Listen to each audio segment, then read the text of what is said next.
RCN. Le son de la différence.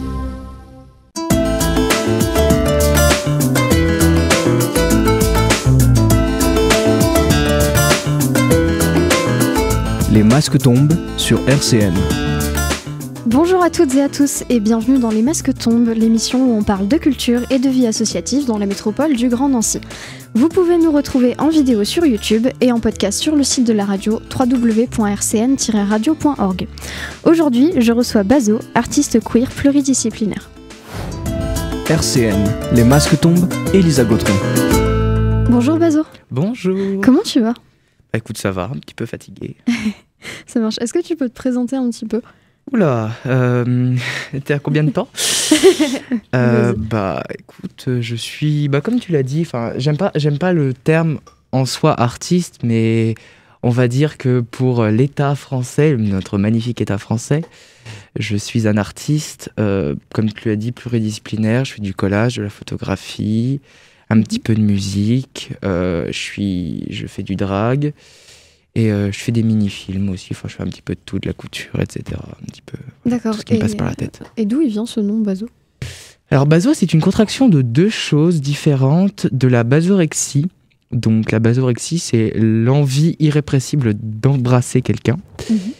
Et des benzodiazépines, donc les antidépresseurs, parce que voilà, j'aime bien ce contraste entre le bien et le mal, voilà, parce que je suis un petit peu ça, comme ça. D'accord. Et comment c'est né tout ça ? D'où est-ce que ça vient, toute cette passion de l'art, de tout ce que tu fais De l'art, ça a toujours été, en fait, je pense, parce que j'ai toujours été dans un monde artistique avec mes parents, enfin ma mère, avec ma grand-mère, mon grand-père. Ouais, ça vient de là, en fait. J'ai toujours baigné dedans, en fait. D'accord. Et du coup, tu disais que tu te définis pas vraiment comme un artiste. Pourquoi ça ? Parce que j'aime pas tout ce qu'il y a derrière le mot artiste. C'est-à-dire, il y a plein de personnes qui se définissent comme telles, dont c'est le métier, et qui dénigrent d'autres métiers. Genre, c'est ce que j'en parlais, je disais... oui, non, moi je suis artiste, franchement, toi t'es boulanger, machin, mais oui, et alors ? Enfin, je veux dire, chacun c'est notre métier, et moi je fais très bien des photos, et il y a quelqu'un qui fait très bien du pain, je suis parfaitement incapable de faire du pain. Voilà, il n'y a pas de sous-métier ou de sur-métier, et j'ai pas besoin d'être acclamé pour être artiste, voilà, donc j'aime pas ce terme-là, c'est pour ça que je me décris comme no artiste, voilà. D'accord, ça vient d'où le no art du coup ? Le no art, c'est un courant contestataire de l'art, et c'est né un petit peu partout, dans plein de moments différents. C'est arrivé avec le Dada déjà, donc dans les années 60-70, mais qui ne se définissait pas comme no art, mais pour eux l'art, tout était politique, tout était grand. Tout était partout, l'art c'est n'importe quoi. Le fait même d'enregistrer là, ce qu'on fait là, c'est de l'art pour eux. À partir du moment où le message est derrière. Voilà. D'accord, et toi, qu'est-ce que tu fais comme art précisément ? Est-ce que tu peux nous en parler un petit peu plus en détail ? Tout dépend ce que tu veux dire.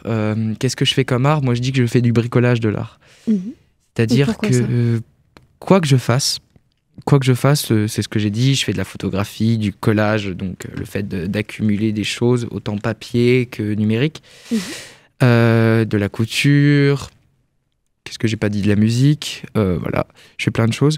Mais en fait, c'est toujours des accumulations de choses et d'autres qui existent déjà et que moi j'accumule pour en faire quelque chose d'autre. D'accord, et t'as appris tout ça tout seul. Ouais. Donc, t'as appris complètement en autodidacte, t'as pas fait de formation ni quoi que ce soit Non. Ça, t'en as jamais eu l'envie, t'avais envie de faire ça tout seul ? Oui, et non seulement j'en ai jamais eu l'envie, mais en plus, j'en ai jamais ressenti le besoin, et c'est quelque chose qui me presque ferait du mal, et je trouve profondément inutile les écoles d'art. Je suis complètement anti ça, je trouve que c'est une prison pour artistes, une prison pour personnes qui pensent, parce que pour moi, un artiste, la seule chose qui différencie quelqu'un d'artiste de quelqu'un qui ne l'est pas, c'est bien la seule définition que je peux donner à un artiste, c'est quelqu'un qui a des idées. Et en école d'art, on n'a pas des idées, on a des sujets. Et même si on peut sortir de très belles choses, hein, je ne suis pas en train de dénigrer ça, pas plus que les gens qui sont en école d'art, parce qu'il y a la pression familiale, etc. etc. Mais voilà, moi, c'est quelque chose que je peux pas, ça m'énerve, ça me donne l'urticaire, c'est horrible. Donc toi, t'as pas du tout fait d'école d'art, ni quoi que ce soit? Certainement pas, non. Ouais. Non, j'ai même pas mon bac, à vrai dire. Ça marche. Et quand est-ce que... depuis quand est-ce que tu promeus ton art J'ai envie de dire depuis que je suis tout jeune, parce que déjà toute jeune, je faisais déjà des toutes petites choses, des bricolages. Quand j'avais 4-5 ans, j'ai fait la place Stanislas avec des boîtes de petits lus. Voilà, donc bon, c'était pas magnifique, c'était pas grandiose, mais c'était déjà un début, et j'ai toujours voulu être dans l'art. J'ai toujours voulu être dans ce monde-là, parce que c'est quelque chose qui m'intéresse et qui me fait vivre, en fait. Même au-delà du financier, c'est quelque chose qui... Waouh, c'est incroyable. En termes de mental, c'est quelque chose qui te fait du bien, qui te permet aussi de t'évader M'évader, oui et non. Après, c'est pas... Moi, je m'évade pas parce que c'est comme ça que je pense, en fait. Donc, j'ai pas besoin de m'évader parce que c'est comme ça que je suis, c'est comme ça que je pense. Mais Bazo est une façon de s'évader. Parce que Bazo, c'est mes rêves inavoués, en fait. D'accord. Et c'est pour ça qu'aujourd'hui, là, tu me parles, voilà, alors que tu connais mon visage, tu connais mon prénom. Mais pour moi, mon art, c'est pas ça. C'est pas ça. Pour moi, mon art, c'est tous ces rêves inavoués que je fais et que je mets en place. Et d'accord. Ça, c'est Bazo, en fait. Ça marche. Alors, on va parler un peu plus en détail de tes projets, mais juste avant, on va écouter Aimer sans amour de Guts. Les masques tombent, du lundi au jeudi de 13h à 13h30 sur RCN. On est toujours avec Bazo, artiste queer pluridisciplinaire. Du coup, tu es un artiste qui intervient dans plusieurs disciplines. Est-ce que tu peux nous parler un peu plus en détail de ce que tu fais ? De ce que je fais, oula. Comment je travaille ? Non, tu avais dit que tu faisais de la musique. Est-ce que tu peux en parler un peu plus Alors, la musique, c'est ma toute dernière intervention dans l'art. Alors, je fais pas vraiment de la musique, je fais ce qu'on appelle de la musique concrète, un petit peu électronisée.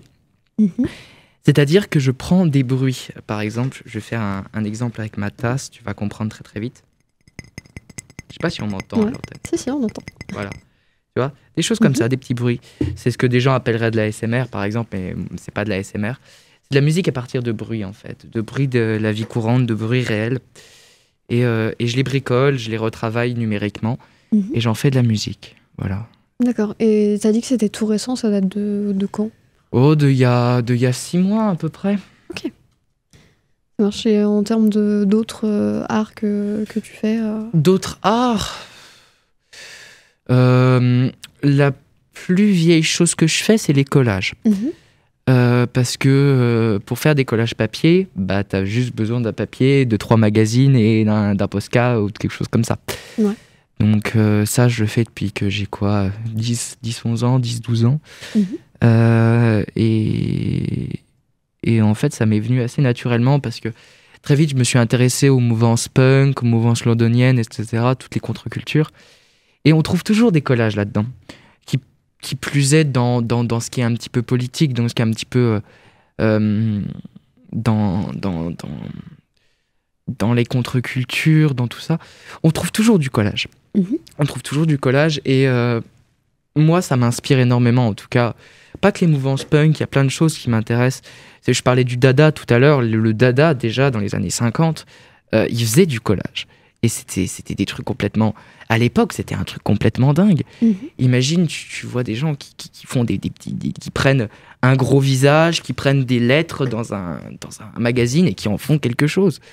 Et les gens disaient, mais qu'est-ce que c'est que ça ? C'est absolument moche, c'est machin. Et il y a des gens, et moi j'en fais partie, de dire, mais c'est génial parce que ça remet l'art à sa place. C'est-à-dire c'est qu'une blague tout ça, c'est qu'une blague. c'est du jeu. Et c'est pour ça, il y a des gens qui disent que c'est pas de l'art, il y a des gens qui disent que c'est de l'art. Et c'est toujours une question stupide de qu'est-ce qu'est l'art. C'est pour ça que moi, je me définis pas comme artiste, parce que c'est un mot qui m'embête. Mais voilà, c'est ça en fait. Et le collage, c'est ça que j'aime bien dedans. Et le bricolage, au niveau de la musique, au niveau de tout, c'est toujours comme ça. Hein. C'est toujours... Ouais, c'est du bricolage. Ouais. Et en termes de collage, tu as parlé du bricolage papier. Est-ce que tu en fais aussi en numérique ou ouais, en papier Ouais, j'en fais beaucoup en numérique. Même, à vrai dire, j'en fais plus en numérique maintenant. Parce que quand j'étais plus jeune, j'avais pas forcément les outils aussi.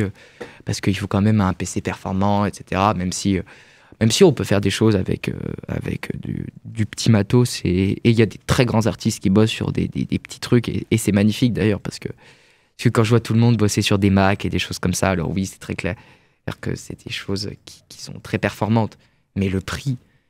Et pour moi, l'art doit être accessible. Et si on veut être artiste, on n'a pas forcément 2000 balles à claquer dans un Mac, à claquer dans un iPad et compagnie. Enfin, moi, Apple, ça me rebute, mais c'est des bonnes performances. Mais voilà. Mais oui, je fais du numérique. J'ai fait des collages dont je suis très fier parce que je les ai exposés. C'est les collages sur hérésie. C'est un thème qui m'importe beaucoup, l'hérésie. Parce que je suis né dans une famille qui est en tout cas ma grand-mère, j'ai été élevé par ma grand-mère qui est très croyante. Et faire 7 ans de caté, etc., moi, c'est des choses qui m'ont complètement trauma parce que je suis pas croyant du tout. Et moi, je trouve que c'est des blagues, tout ça. C'est des blagues et c'est du bourrage de crâne à mort. Et je supporte pas ça. Et c'est pour ça que j'ai toujours ce côté un peu hérétique. J'ai beaucoup de respect pour les croyants parce que je me dis que ils en ont besoin et que voilà. Mais moi, je le suis pas et j'aime bien jouer un petit peu avec les codes. Et ouais, j'ai fait une série de 5 collages qui s'appelle Hérésie sur ça. Alors j'ai fait un fond avec des couples gays et lesbiens qui couchent ensemble. C'est du porno des années de 1920. C'est de la photographie. J'ai collé ça avec une grande croix par-dessus. Ou Adam et Ève, mais représentés par des personnes, des acteurs et actrices trans, c'était des photos nues, voilà, je me suis amusé, donc je les ai représentés dans le jardin d'Éden. J'ai fait Moïse, j'ai repris les 10 commandements, bon, j'en ai repris que 5, mais voilà. Enfin voilà, je me suis amusé. Voilà. D'accord. Et tu m'avais dit aussi que tu créais des vêtements. Oui, je crée des vêtements, notamment ma tenue de scène. Bon, alors là, je ne l'ai pas. La seule chose que j'ai sur moi, c'est un pauvre bonnet. Mais oui, je fais des vêtements. J'aime bien mélanger dans ma création de mode des tissus très bruts, très lourds, comme du cuir, comme des choses comme ça. Un peu à l'image de ce que je porte aujourd'hui. Je porte une grande combi noire en cuir et à côté de ça, j'ai une soie très légère. Et j'aime bien ce contraste entre des tissus très lourds et des tissus très légers. Des tissus qui sont plutôt bruts et des tissus qui sont plutôt fins, qui coûtent cher, qui sont de bonne qualité. Après, je travaille toujours avec de la bonne qualité, mais voilà. Et là, je suis en train de patronner mon costume de scène. Voilà, du coup, pour le drag. Pour le drag, oui, exactement. Voilà. Et je ferai un nouveau masque. Donc là, pour les gens qui nous regardent à cette heure-ci, enfin pas à cette heure-ci, mais voilà, j'aurai un autre masque un peu plus tard, fait avec de la gaze. Donc c'est un tissu un peu comme les compresses. Oui. Voilà.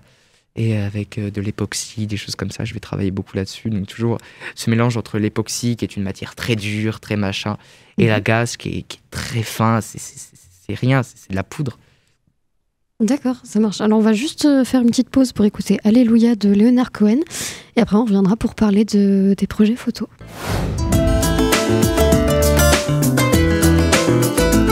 Les masques tombent sur RCN, Elisa Gautron.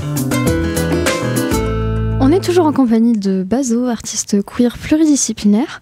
Bazo, tu nous as dit que tu faisais de la photo aussi. Exactement. En plus de tout ce que tu fais en termes d'art. Depuis quand est-ce que tu en fais ?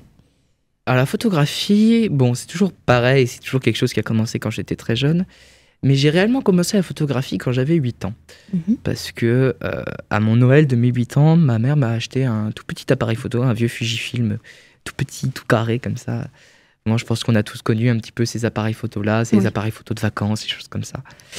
Et j'ai commencé à faire de la photo avec ça, des photos de gens, des photos de fleurs, et puis me tourner un peu plus vers l'artistique quelques années plus tard.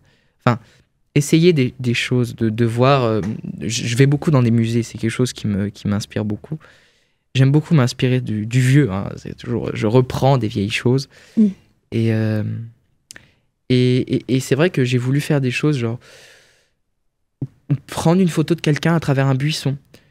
Ça, c'est quelque chose que j'ai fait assez jeune et j'aimerais bien le refaire d'ailleurs, mais aujourd'hui avec mon appareil photo un petit peu plus perfectionné, on va dire ça. Ouais.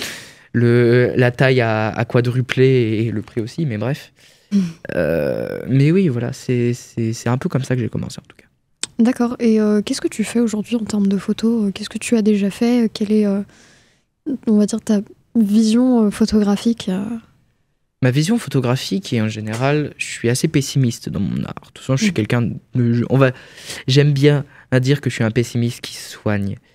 Parce que j'aime bien voir la vie comme un peu trop réaliste, mais il y a toujours des taches de couleurs. Et les queers, enfin mes amis queers, et moi-même qui suis queer, je suis non-binaire, c'est aussi une tache de couleur pour moi. Et mon art, il est un peu comme ça, un peu pessimiste, mais avec des couleurs. C'est-à-dire qu'en tout cas, dans la photographie, je travaille beaucoup sur les ombres, le trait foncé.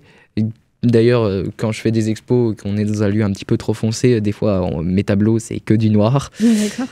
Mais ouais, ça revient à quelque chose d'assez sombre. Et moi, je vis, en tout cas, Bazo vit dans un monde un peu apocalyptique, un peu de pensée noire.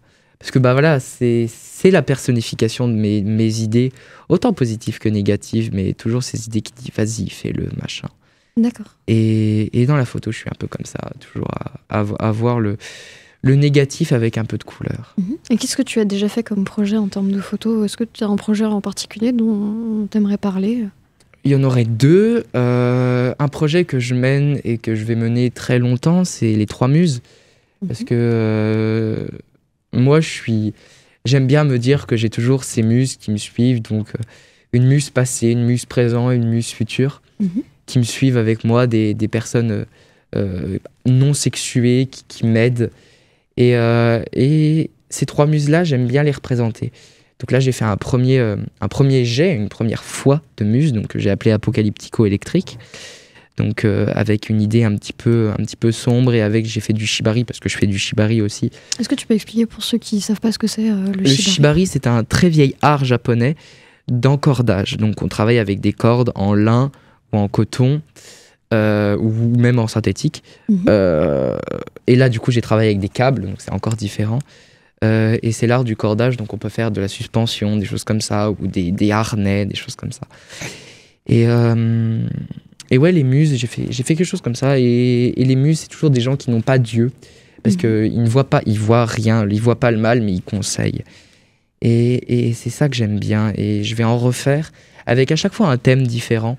Là, j'en prépare un, alors je dis pas trop, mais en tout cas, j'ai déjà des modèles, j'ai déjà une idée. On va shooter dans la semaine, dans le mois, donc ça va être. D'accord, avec d'autres muses, du coup, à chaque fois, tu vas changer de modèle. Exactement, c'est ça. À chaque fois, 3 nouveaux modèles, et toujours les yeux bandés, et toujours dans un univers assez sombre. Voilà. Est-ce que tu as d'autres projets à venir?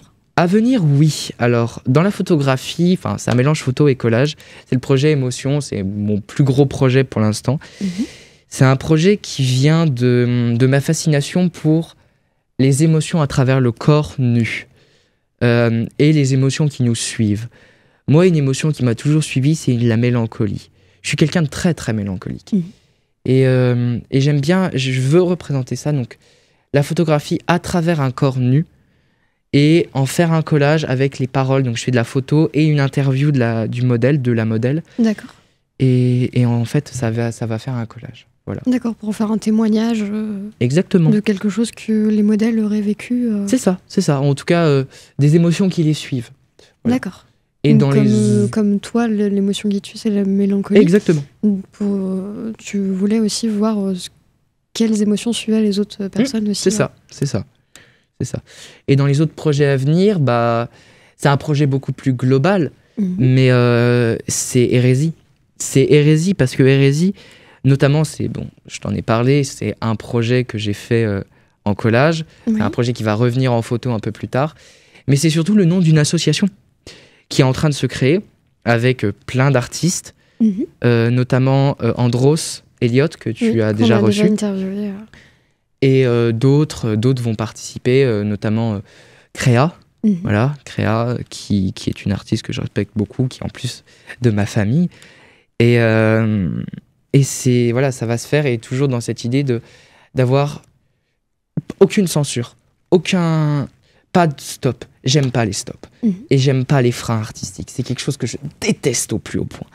Et Hérésie, ça va être ça, une association et une house drag créature, donc des gens qui sont non genrés, qui sont dans un univers assez noir, un petit peu perturbant, un petit peu quelque chose comme ça, voilà. Ouais. Et aussi pouvoir mettre en avant des artistes qui ne font pas forcément partie de notre association, des peintres, des dessinateurs, des colleurs, etc., qui font. Et je pense que ça va être très très sympa, voilà, de faire ça. Et puis de toute façon, toutes les infos seront sur Instagram, sont sur machin. Oui, on peut te retrouver sur Instagram, du coup. Ouais, signé-Bazo, B-A-Z-O. Ça marche. Et ben merci beaucoup, Bazo, d'être venu. Et puis on se retrouve très bientôt pour une autre émission des Masques Tombes. RCN, www.rcn-radio.org